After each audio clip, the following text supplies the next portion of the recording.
Another signing class in the books for Auburn head coach Gus Malzahn. Cole Cubelic joining us now. I know you're happy to be back. I'm excited to have you back. It's been a long time, my man. It has been. It's been too long. I'm glad to be back here. So you got to spend some time with the Auburn Tigers on National Signing Day. I want to get your overall thoughts on this signing class in terms of what they brought in and what kind of holes and void they can fill. I think it's a good class. And listen, as we all know, it starts and finishes with Jarrett Stidham, really and truly, because he's the guy that has Power 5 experience at the quarterback position, which most of us believe could be the difference between 7, 8 wins, 9, 10, 11 wins for the Auburn Tigers this fall. When quarterback's been good for Auburn, they've been pretty good. When quarterback has been below average, they haven't been very good. Stidham brings a down-the-field threat, I believe. Big arm, physical kid. He has enough mobility to keep defenses on their heels and to move around in the pocket. He's a difference maker, and he's proved it against Power 5 defenses. So that is the star of this class. But there were some other needs and areas of concern addressed. I think maybe you get a tackle of the future in Austin Troxell, who could probably benefit from a redshirt year and playing 3A ball. I'm not sure he's ready to come in and compete in the SEC right now, but Calvin Ashley probably is.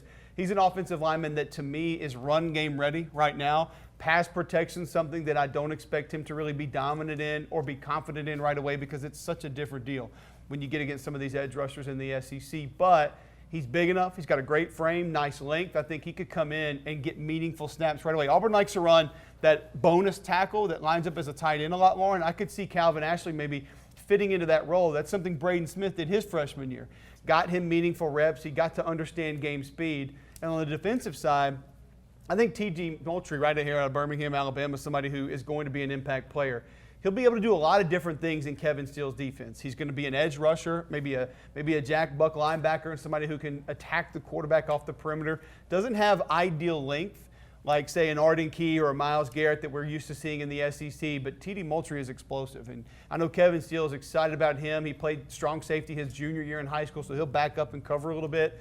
And then I think K.J. Britt, too, an inside linebacker. He physically looks the part right now. I mean, you could line him up inside, and I could see him physically being able to hold up 15, 20, 25 snaps a game going up against SEC offenses. So there's some guys who are going to come in, play right away, and there's some guys who I think definitely will benefit this team down the road. And this is Gus Malzahn's 5th signing class. Just overall, what did you get? What sense did you get from this coaching staff in terms of the guys they brought in? Not any big surprises in terms of who they were able to bring in this season, but overall, what did you think the coaching staff felt about this signing class and the job that they did in recruiting? I think they're very pleased, and really signing day has changed so much that most of the drama is taken out of it.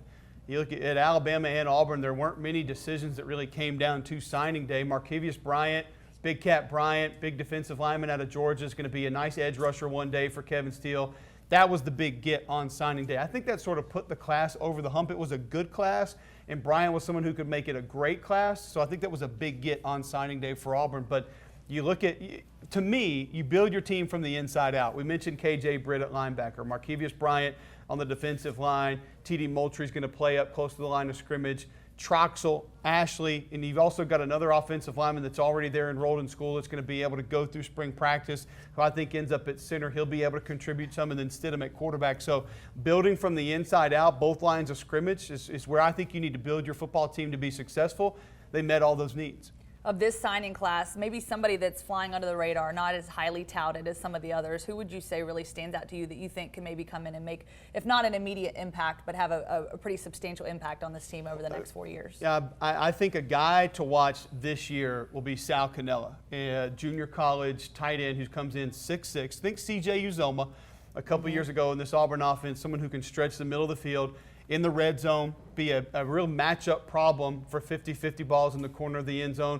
So he could be a red zone threat and somebody who, the most difficult position to defend in college football is the slot. So whether it's a star backer or whether it's a slot defender in the nickel or the dime, because you get such different style players there. You can take a back and line them up and motion them out of the backfield, a slot receiver who's sort of shifty, or you can get a big 6'6" tight end. And I think you'll see this young man on the field a lot. Sal Cannella can stretch the field. He's got good speed. And then to be 6'6" with long arms, he's going to be a matchup problem for a safety or a linebacker because he's so big and physical. And I think Chip Lindsey's going to want to utilize that tight end position a little bit more. Watch for less personnel exchange this season and more players who are more versatile that can do different things.